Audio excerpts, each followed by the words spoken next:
What's up, Dovii family? Welcome to another episode of Noble Trek Tales. Today, we are going to get into another wonderful adventurous video. We are setting our sights on the fascinating country of Uzbekistan and buckling up for a tourism video with Khalid Al Amir's video on the world's cheapest country.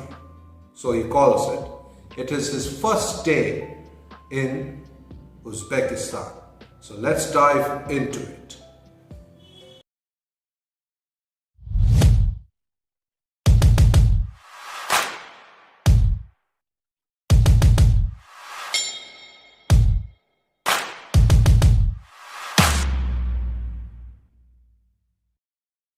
Uzbekistan. Now that's a country that sparks curiosity. Ancient city, Silk Road history, and from what I've heard, some seriously delicious food. Let's dive in and see what kind of adventure we're in for. So 3, 2, 1 and go. We are in Uzbekistan, a country located in Central Asia, home to around 30 million people. Now, 3 years ago, this country was closed off to tourists, but now they are open for the world to see. So today, we take a look at this beautiful country. But first, we need to look the part. And I'm here at the Charsu Bazaar in Tashkent to dress up like a traditional Uzbekistani. This is national code.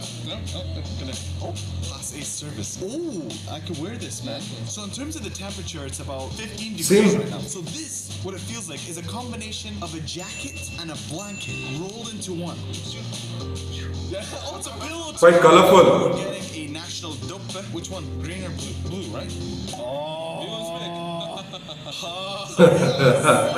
Great. So this cloak or the local chapan will cost you on average about $25. Khalid, this suits you. So $30. I'm looking clean.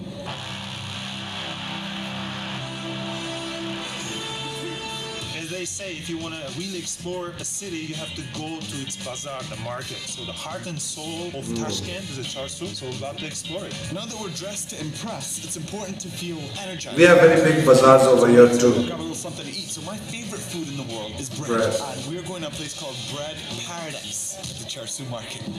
There are around 20 different types of bread. This one is for daily usage. Also, they bake the bread, traditional bread there. So we're going to go in the bakery. But here we can get it fresh. I like the fragrances that you get in the bakery. So appetizing, the smells. Ah. Have you ever been to a bakery?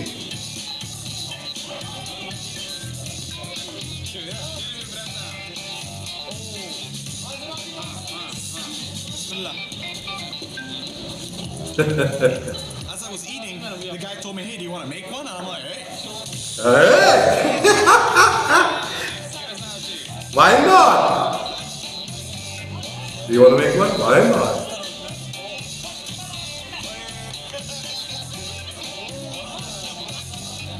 I like your videos, Khalid, because you're so cheerful. This is our breakfast, and this piece of bread costs 15 cents. That's it?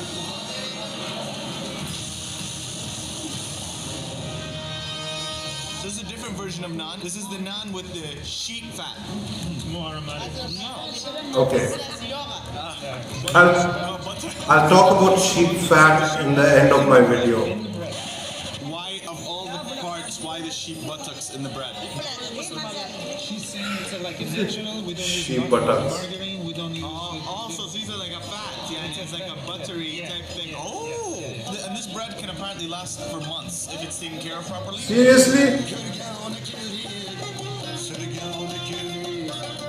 I just heard a beautiful story about those two musicians who are, differently abled, who have challenges in life. They choose not to sit and wait for help, but to go out and learn a craft and use that craft to be able to make money. That's why you see people being so supportive, giving them money so they come here every day to entertain the crowds. It's very beautiful. So in the old times of the Silk Road, spices were pretty much gold. That's what was getting traded. That's what was getting moved. That's what was getting exchanged and creating value. So when you see all these... And guess from where all the spices come from? That's when you saw India. food and things happening. And that's when you literally saw dishes get spiced up. Everything came together along this road.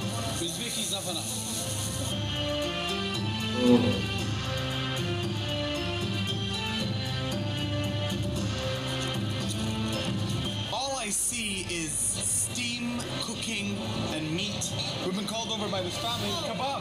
Kebab. Very good. Kebabs. Hello, kebab. Hello. Flow. Spaghetti. So I'm gonna have some chickpeas. So they call plo, which is I think Kebab with sheep fat. another name for palau. Comes from there. Palau, plo. 60 cents. That's it. So here we got some bread with the chickpeas, a bit of meat, and you guessed it, sheep fat. Sheep fat. And all just melts. So here we got a piece of kebab, a piece of fat, and the nut.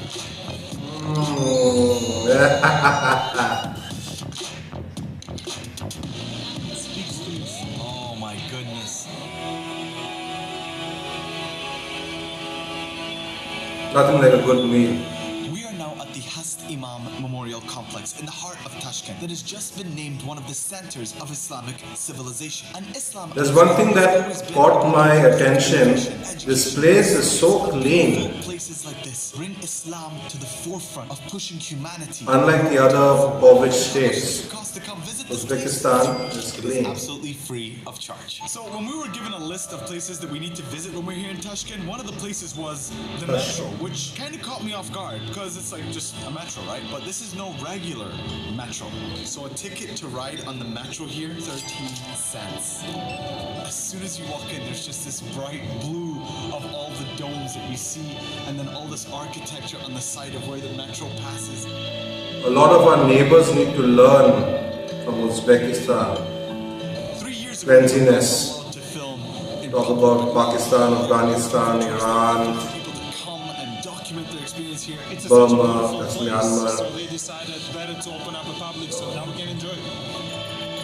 Uzbekistan is not a very rich nation, but you see the way they maintain Started off the things. metro, and we're here to end the day at Beautiful place. Independence Square. And this has been an incredible day one of Uzbekistan, filled with culture, filled with history, filled with incredible architecture. And here's what I learned: it is not going to cost you I love history. to do that. You saw how little I had to spend to experience the best that this country had to offer. And even though it's only been 3 years since Uzbekistan opened up to the world, the people are ready for it. They are welcoming, they are kind, they want you to be part of their lives and be part of their culture. And I hope you all got to see it through this video, and I hope you take the chance to come and see it for yourself. And this is just day one.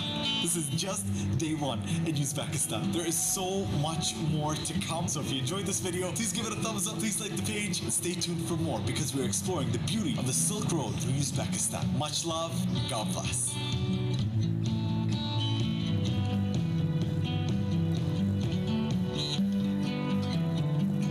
Please come to Samarkand. Inshallah. There are many history. People are very friendly and We're gonna be there. they seem to speak English too. I would love to visit Uzbekistan. The bazaar scene reminds me of a trip that I took down the local bazaar a few days back. The sights, the sounds, the smells. It's a sensory overload in the best way possible. Since Khalid spoke about fat being in his bread, or his bread being made out of fat, I like to be a little bit informative over here with my audience about the dumba, also called the fat-tailed sheep. It has a distinctively large tail and hindquarters. Take a look at it. It's on your screen. This is a unique species of sheep found in Uzbekistan. These butt-shaped tails are nothing but fat on the sheep, which is used in Uzbek homes and cuisine and is a part of the culture and their food. Well, Dovii family, looks like an amazing place, doesn't it? Incredible place to visit, steeped in history, culture and an amazing scenery. If you're looking for a unique destination off the beaten path, I think Uzbekistan would just be the place you want to visit. Would you add Uzbekistan to your travel bucket list? Let me know in the comments below. How do you like the country and would you take your next destination to Uzbekistan? Don't forget to like this video if you have enjoyed this adventure and subscribe to Dovii Forum channel for more on global trek tail adventures. Until then, happy travels everyone.